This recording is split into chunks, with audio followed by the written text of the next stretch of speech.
Hello मेरे प्यारे students, क्या हाल चाल। हमें उम्मीद है आप सब स्वस्थ होंगी, मस्त होंगी और आप सबकी तैयारी एकदम शानदार तरीके से चल रही होगी। तो बहुत ही शानदार सेशन आपके लिए लेकर हाजिर हैं UP triple S C ANM 2024 के लिए। फीमेल हेल्थ वर्कर में एक और नए टॉपिक में आप सभी का स्वागत है।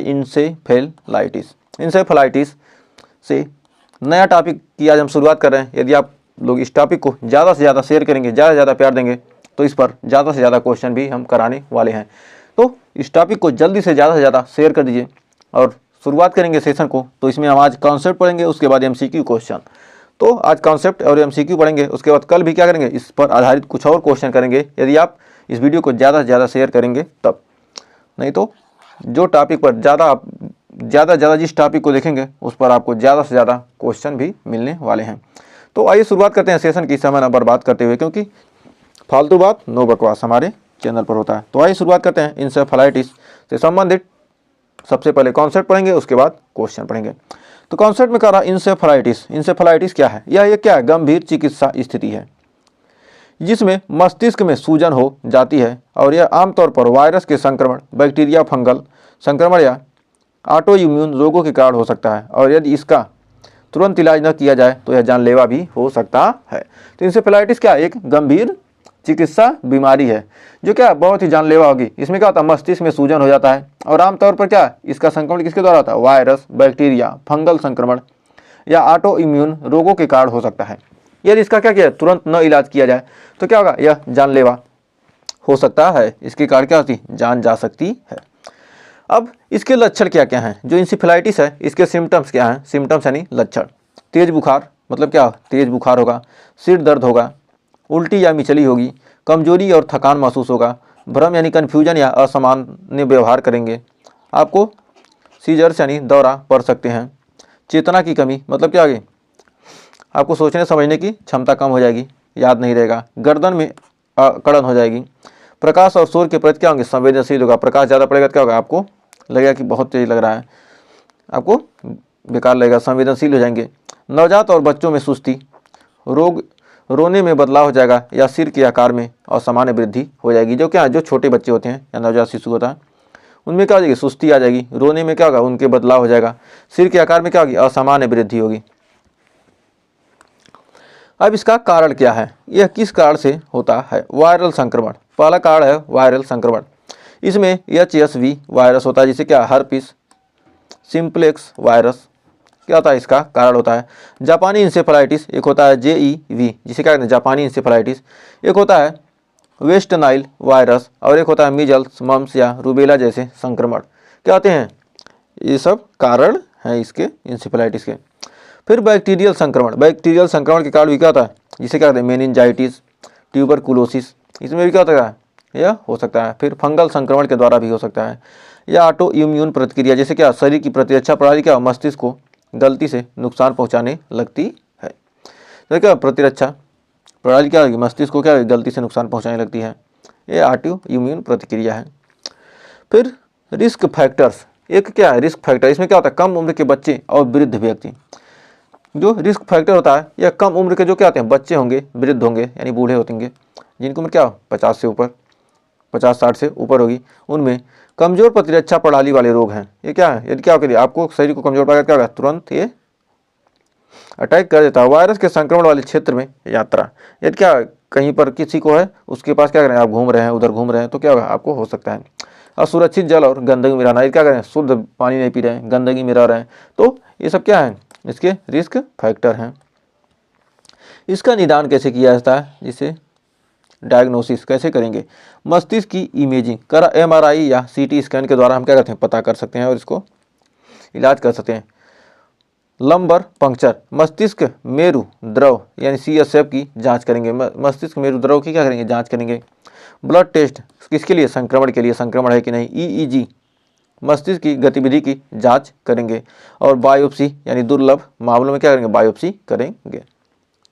ये सब क्या है? निदान के लिए। और इसका इलाज, अब इलाज कैसे करेंगे? ये तो क्या थे?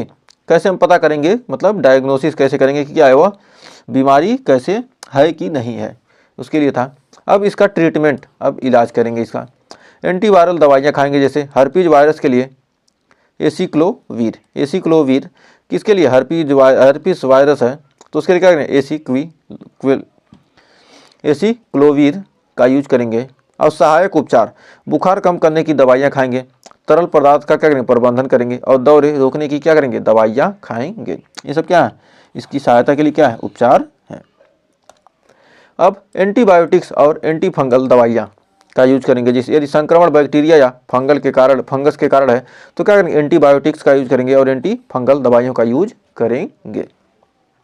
ये आपको अभी समझ में नहीं आ रहा होगा, लेकिन जब क्वेश्चन करेंगे तब आपको पता चलेगा कि इसका मतलब क्या है। अभी क्वेश्चन कराएंगे तो आपको सारे डाउट क्लियर हो जाएंगे।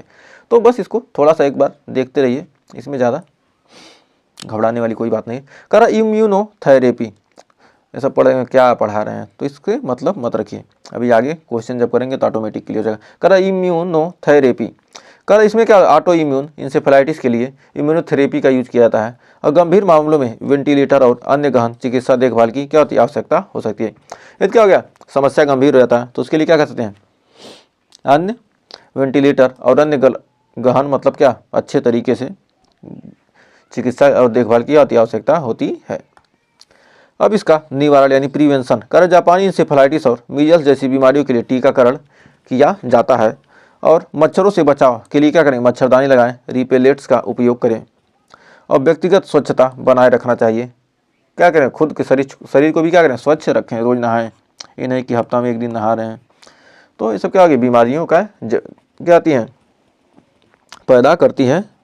और दूषित पानी और भोजन से क्या करना चाहिए, शुद्ध पानी पीजिए और शुद्ध भोजन कीजिए। नेक्स्ट, अब ये तो क्या थे, थ्योरी थे। अब स्वागत है एक बार फिर से टॉप 20 MCQ क्वेश्चन में। तो आइए शुरुआत करते हैं MCQ क्वेश्चन की एकदम शानदार तरीके से। तो पहला क्वेश्चन आपके स्क्रीन पर कह रहा है, वयस्कों में स्पोरैडिक वायरल इंसेफेलाइटिस का विकसित देशों में सबसे आम कारण क्या है, जापानी इंसेफेलाइटिस वायरस या हर्पीस सिम्प्लेक्स वायरस या वेस्ट नाइल वायरस या एटेरो वायरस।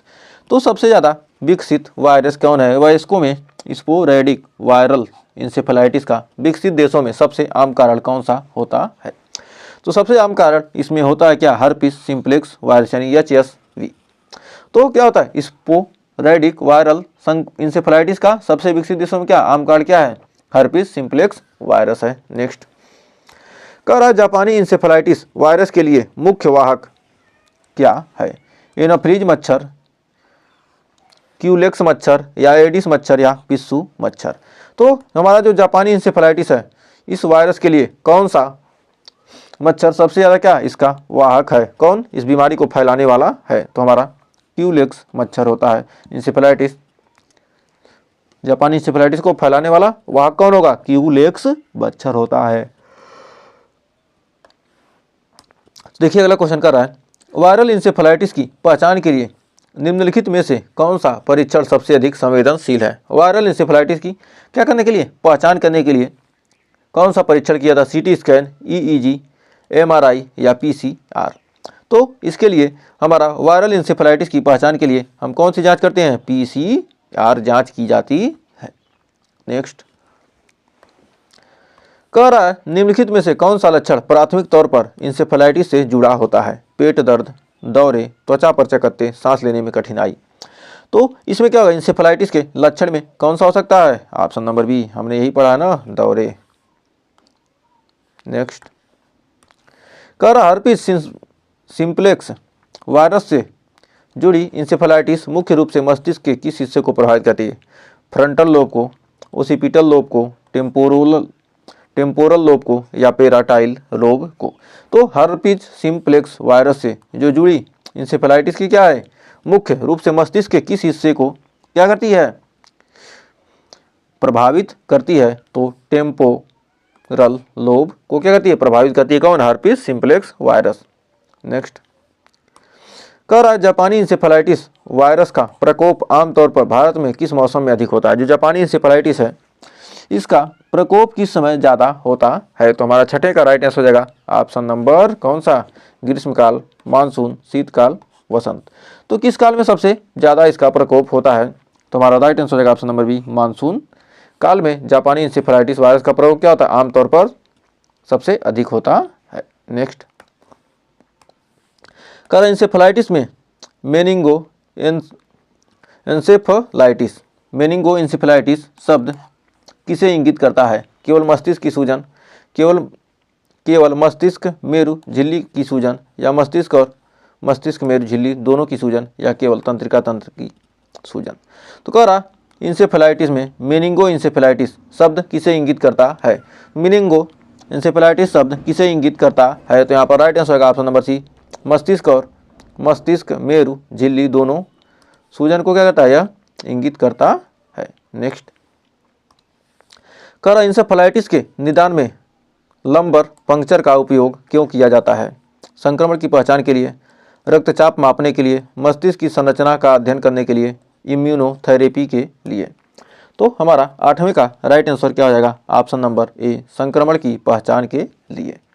तो बढ़ते हैं अगले क्वेश्चन की तरफ। कह रहा इंसेफेलाइटिस के इलाज में एसिक्लोवीर किस वायरस के लिए प्रभावी है? वेस्ट नाइल वायरस, जापानी encephalitis virus, herpes simplex virus, entero virus? तो हमारा इसका राइट आंसर क्या हो जाएगा? तो 9वें का राइट आंसर हो जाएगा option number C, herpes simplex virus. तो बढ़ते हैं अगले क्वेश्चन की तरफ। तो अगला क्वेश्चन क्या करा? बच्चों में तीव्र इंसेफेलाइटिस सिंड्रोम AES भारत में किस मुख्य कारण से होता है? पोषण की कमी, मच्छरों द्वारा संक्रमण, दूषित जल, श्वसन संक्रमण? तो इसका राइट आंसर क्या हो जाएगा? तो बच्चों में तीव्र इंसेफेलाइटिस सिंड्रोम AES भारत में किस मुख्य कारण से होता है? तो हमारा 10वें का राइट आंसर हो जाएगा ऑप्शन नंबर बी, मच्छरों द्वारा संक्रमण से। नेक्स्ट, हर्पिस सिम्प्लेक्स वायरस के कारण होने वाले इंसेफेलाइटिस में मृत्यु दर को कम करने के लिए सबसे प्रभावी कदम क्या है? जल्दी निदान और एंटीवायरल उपचार, केवल लक्षणों का प्रबंधन, पीड़ित को आइसोलेशन में रखना, केवल शल्य चिकित्सा? तो 11वें का राइट आंसर क्या हो जाएगा? इसका राइट आंसर होगा जल्दी निदान और एंटीवायरल उपचार। नेक्स्ट, कह जापानी इंसेफेलाइटिस का सबसे सटीक रोकथाम उपाय क्या है? मच्छरदानी का उपयोग, नियमित सफाई, टीकाकरण, रासायनिक कीटनाशक? तो इसके राइट आंसर क्या हो जाएगा? तो हमारा 12वें का राइट आंसर क्या हो जाएगा? जापानी इंसेफेलाइटिस का सबसे सटीक रोकथाम क्या है? तो ऑप्शन नंबर सी हो जाएगा, टीकाकरण। तो बढ़ते हैं 13वें क्वेश्चन की तरफ। 13वां क्वेश्चन कह रहा है इंसेफेलाइटिस का सबसे आम लक्षण निम्नलिखित में से कौन सा है? त्वचा का पीलापन, मानसिक भ्रम, दस्त, आंखों की सूजन? तो 13वें का हमारा राइट आंसर हो जाएगा ऑप्शन नंबर बी, मानसिक भ्रम। नेक्स्ट, कर निम्नलिखित में से कौन सी स्थिति इंसेफेलाइटिस के बाद जटिलता के रूप में हो सकती है? हृदय रोग, स्मृति हानि, मधुमेह, किडनी फेलियर? तो हमारा 14वें का राइट आंसर क्या हो जाएगा? ऑप्शन नंबर बी, स्मृति हानि। नेक्स्ट, कह रहा है मस्तिष्क मेरु द्रव CSF में कौन सी असामान्यता वायरल इंसेफेलाइटिस में आमतौर पर देखी जाती है? ग्लूकोज का बढ़ा हुआ स्तर, प्रोटीन का बढ़ा हुआ स्तर, लाल रक्त कोशिकाओं का उच्च स्तर, कोई परिवर्तन नहीं? तो हमारा 15वें का राइट आंसर क्या हो जाएगा? तो ऑप्शन नंबर हो जाएगा बी, प्रोटीन का बढ़ा हुआ स्तर। नेक्स्ट, कह रहा इंसेफेलाइटिस के दौरान न्यूरोलॉजिकल लक्षणों को की जांच के लिए कौन सा परीक्षण किया जाता है? ECG, EEG, spinal tap, x-ray? तो हमारा 16वें का राइट आंसर क्या हो जाएगा? तो 16वें का राइट आंसर होगा option number B, EEG। Next, 17वां क्वेश्चन कर रहा है ऑटो इम्यून इंसेफेलाइटिस का उपचार मुख्य रूप से किस पर निर्भर करता है? एंटीवायरल दवाएं, एंटीबायोटिक्स, इम्यूनोथेरेपी, सर्जरी? तो इसका राइट आंसर क्या हो जाएगा? तो 17वें का राइट आंसर हो जाएगा option number C, immunotherapy. Next, तो 18वां क्वेश्चन कर रहा है वेस्ट नाइल वायरस से संबंधित इंसेफेलाइटिस का मुख्य वाहक कौन है? पक्षी, चमगादड़, क्यूलेक्स मच्छर, चूहा? तो हमारा 18वें का राइट आंसर क्या हो जाएगा? ऑप्शन नंबर सी, क्यूलेक्स मच्छर। नेक्स्ट, तो देखिए 19वां क्वेश्चन कर रहा है मस्तिष्क में सूजन को कम करने के लिए इंसेफेलाइटिस में कौन सी दवा उपयोगी हो सकती है? Steroid, antibiotic, aspirin, paracetamol? तो हमारा राइट आंसर क्या हो जाएगा? तो 19वें का राइट आंसर क्या आ जाएगा? मस्तिष्क में सूजन को कम करने के लिए इंसेफेलाइटिस में कौन सी दवा उपयोग की जाती है? स्टेरॉयड। नेक्स्ट, कह रहा भारत में इंसेफेलाइटिस से बचाव के लिए राष्ट्रीय कार्यक्रम किस वर्ष शुरू किया गया? 2005, 2008, 2012, 2014? तो कब शुरू किया गया था इंसेफेलाइटिस से बचाव के लिए राष्ट्रीय कार्यक्रम किस वर्ष शुरू किया गया था? तो हमारा राइट आंसर होगा ऑप्शन नंबर बी। तो हमने आज बताया था कि टॉप 20 क्वेश्चन ही करने वाले हैं, क्योंकि क्या थे आपके कॉन्सेप्ट थी। तो टॉप 20 क्वेश्चन में हमें उम्मीद है कोई डाउट नहीं होगा। तो आपने कितने क्वेश्चन 20 में सही किए हैं कमेंट में हमें ज़रूर बताइएगा, जिससे हमें पता चल सकेगा कि आप किस लेवल की पढ़ाई कर रहे हैं और किस लेवल की आपको पढ़ाई चाहिए। और सेशन यदि अच्छा लगा तो सेशन को लाइक कीजिएगा और शेयर कीजिएगा। आपका लाइक और शेयर ही क्या है, हमारे लिए मोटिवेशन का काम करता है और आपके लिए बेहतरीन से बेहतरीन कंटेंट को खोजने में क्या करता है, मदद करता है। तो वीडियो चैनल पर पहली वीडियो चैनल को सब्सक्राइब भी कर लीजिएगा। और अन्य एग्जाम की भी तैयारी कर रहे हैं तो उसके लिए भी क्या करिए, जनरल साइंस की क्लासेस चल रही हैं, धीरे धीरे सारी क्लासेज आपको मिलती रहेंगी। तो सेशन अच्छा लगा तो लाइक शेयर और चैनल पर पहली वीडियो चैनल को सब्सक्राइब जरूर कीजिएगा। तो मिलेंगे नेक्स्ट वीडियो में कुछ और क्वेश्चन के साथ, तब तक के लिए टेक केयर।